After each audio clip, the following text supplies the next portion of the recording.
Thank you all for coming. I tell you, after the praise and worship and that, I felt like I could just go home and I've already been to church. I don't know about you guys. What a blessing for me, that little girl that was singing those beautiful songs.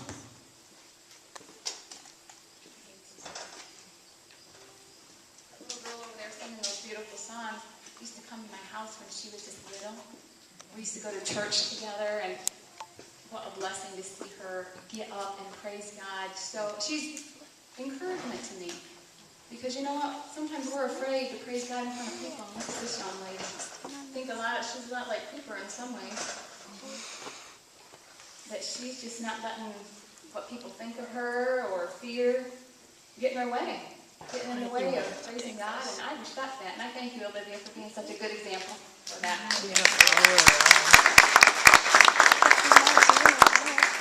Well, some of you know Snickers. Some of you don't, so I'll share his little testimony. And the reason that Snickers comes and does church is because it's how God talks to me. You know, in the Bible, all the parables that we had about, you know, through the Word it talks about fishing. He talked to fishermen about fishing. Talked to farmers about farming. He talks to me through my horse. And there's so many parallels with me and this horse that, you know, if we just listen. In fact, Job, even in Job, it talks about learn from the animals. And when I seen that, I thought, okay, I'm not so crazy then that God's speaking to me through my horse. So thought I was all good then. It's scripture. It's scripture. Anyhow, for those of you who don't know Snick, he didn't even have a name. I went down and looked at him. A farrier had him. Bought him for $250 because the gal that had him was scared of him for some reason. And he bought him for $250, thought he'd take him to the sale. In the meantime, his son thought he'd make a rope course out of him in a couple of days. And that didn't go so well. And what the guy did was put bull spurs on him and raked him from here all the way back on both sides. And Snickers put him through the fence twice. So when I went down to look at him, knowing this, like I said, it's not something you really signed up for, I seen all his scars and his wounds, and if you look closer at him, if you look at his hind legs, I mean, he's got scars everywhere. And he's probably got some eternal scars, too. I know he did, because I've been helping him work through those. And I thought, yes, he's working through them. Yeah. And, you know, he's a lot like me. Before I come to know the Lord, I got a lot of scars. I got a lot of scars. I've been banged up and beat up by things, and some of it self-inflicted. How many of you have some scars that are self-inflicted? Right? Whether they be emotional or physical. And it creates a lot of mindsets. And so for Snickers, when I went and got him, I looked at him and I said, you're going home with me. I never rode him. It didn't even matter to me at that point. All that mattered was I seen that I wanted to take this horse home. I wanted to doctor him up. And I wanted to do some cool things with him. I wanted him to know that, you know what, not everybody's like that. And when he came to the house, he would go in his stall and turn his butt towards me, pin his ears back. He's trying to kick me a few times, I'll admit. He can be kind of nasty in that way, but I don't blame him. But the first choice that for him and us developing as a partner, and that's really what I wanted. I wanted a partner. He didn't know that I had good plans for him. That's why I love that Jeremiah 29:11. I talk about it a lot, but that verse is just one of those heart verses for me. And it says, for I know the plans I have for you, saith the Lord, plans to prosper you, to give you a hope in the future. This horse didn't have a hope, and before I came to the Lord, I didn't have hope either. And he didn't know I had good plans for him, just like I didn't know Christ had good plans for me. Because of my past, because of all the things that I did, all the screw-ups I did, I thought, God forbid I could ever walk in the doors of the church. It would fall down on me. I really felt that, you know, felt so shameful and so just, you know, I could never go to church. I could never do that. I could never accomplish anything because of my past. And I think a lot like with this horse, you know, the guy told me when I went to get him, he said, Annie, don't you ever think you're going to do anything with that horse. He's a dink. That's the word he used. He's a dink. He's a rebel. He's just going to hurt you. And in fact, the guy came over the other day, and I was on him bareback with a halter. And he just looked at me like, you know, and it was so hard for me, I'll admit, to be nice to him. But God's telling me to forgive, so I'm forgiven. Snickers got a good life now, so there's no need to get off and whoop him. But anyhow, We all get fleshy like that, don't we? Am I the only one? Anyhow, he said he's a dink, he'll never do anything. And you know what? Through God, all things are possible. Through all. And I was committed to this horse the minute I took him. I paid for him, just like Christ paid a price for me and for you, what he did on the cross. I said, you take $350 for him? The guy says, yeah. He probably would have taken what he bought because he just didn't like him. But I paid $350 for him, and away we went down the road. And I paid a price for him, and the moment I paid that price for him, I was committed wholeheartedly to this horse. What was that one song? I had never heard it before that you guys sang, the song before last. Just touched my heart. He'll never give up on us. Oh, man. And I thought, that's kind of how my commitment is with this horse. He's not perfect by any means, but I am committed to developing him. You know, I want him to learn from me. And the first thing he had to do is hook up with me. We can't do anything. There's no tricks we can do. There's whatever. The foundation of it all is hooking up with me. My commitment to him is there, but now he's got to hook up with me. He's got to look at me and go, okay, I got to start trusting you. And I got to take your leadership, that you might know a little bit more than I do. And for him, he still challenges me with that. He makes me better because there's a fine line with him between love and respect. And he's showing me that a lot. The last time we were here, and I'm glad nobody's sitting in the front row, but I have them online. If you were here the last Cowboy church, Snickers almost sat on Pastor Mark. And I was doing a little liberty routine that I typically do at home when it's a contained area. You know what? He wasn't ready for that. I had to put him back online. And that just showed me, you know what? He still needs some boundaries, like we all do at times, right? He still needs those boundaries. And maybe the trust isn't all there yet, but I'm committed to developing him, like God is committed to developing us. If we just say, yes, Lord. That last song, I surrender. If I surrender, Lord, guess what? All things. Last time we came here, I was going to give him a bath, right? Now, this is a horse who can sit in a beanbag. He can lay down on cue. He dances. He counts. He does math. You know, he can say yes or no, and I'll show you some of those things. But he's got all these skills, right? But I went to go put him in the wash rack. He freaked out. It took me, 20 minutes, and then Brian having to help me. And that just told me something. I wasn't mad at him, but that told me that complete trust really isn't there. Because if he had my complete trust, he would have went in that wash rack just because I led him there, right? That eased the pressure, I led him there. And he should have given that softly. You know, we pull down, I want him to give his head softly. I want him to, not be bracy, and think he knows better, and not be fearful.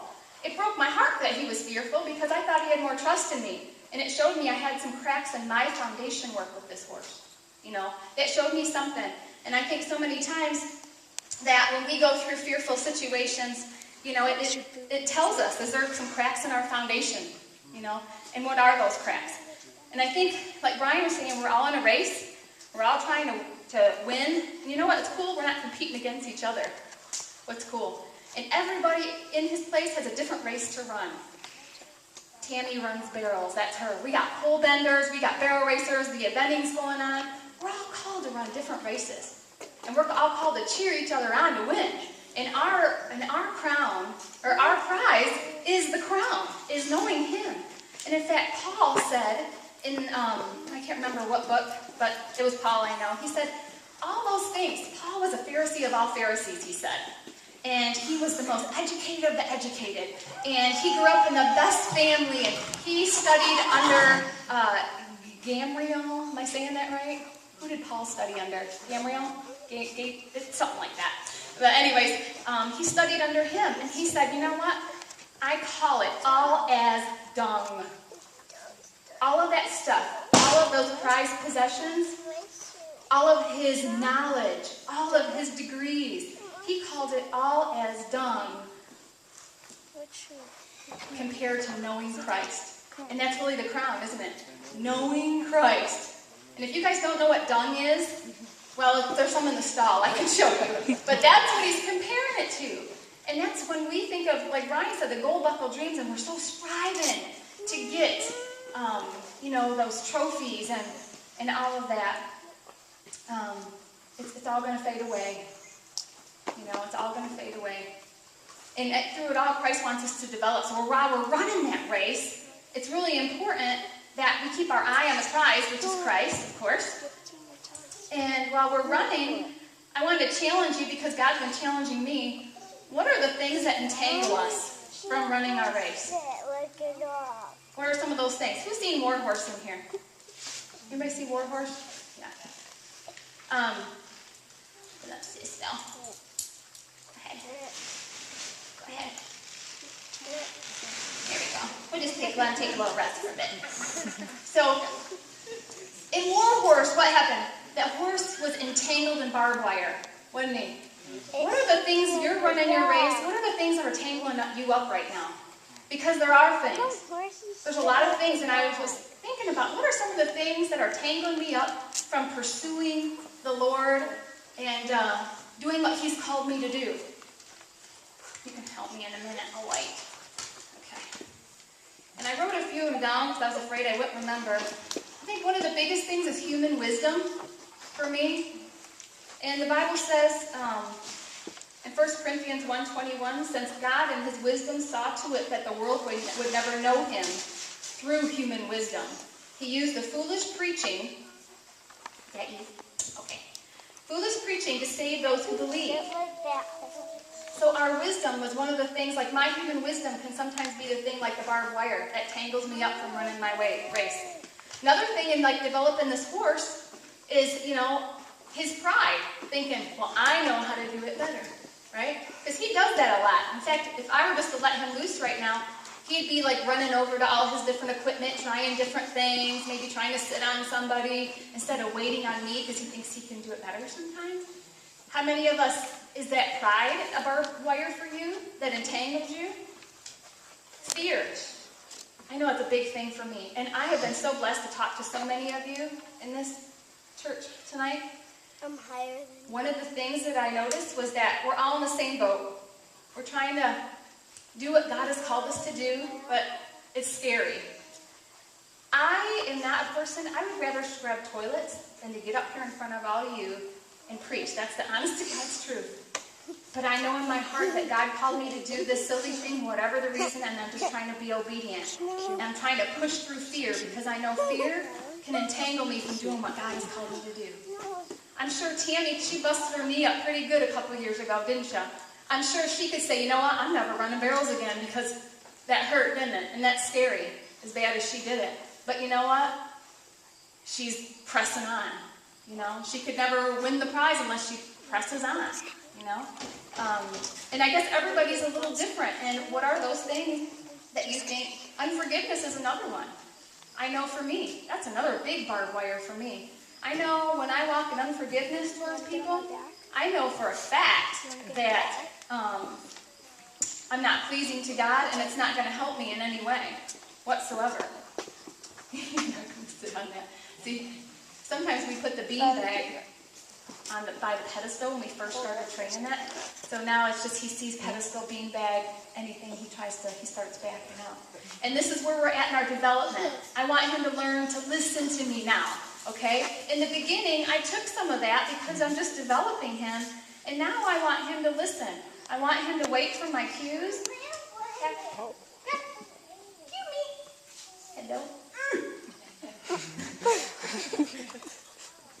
He does know how to back. And now little by little, he's starting to learn my voice better, At home, we've been practicing, and he's not doing it so great here. Let's try again. Where I don't even need to pull on his tail, but as I stand behind him, I want him to start listening. But this is part of the development. And that song about God being so patient, I'm not going to get after him because he's not doing it. He's looking around. He's not really focused on me. Back. There we go. Good. Take it away. And those little things. Can he take cues from me? Do some dancing.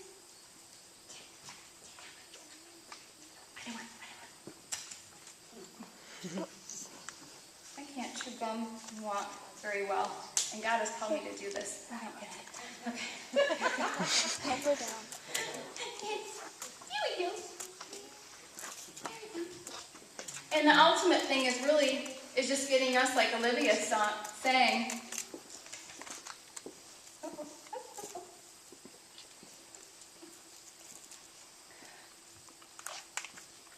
is just to bow down before him.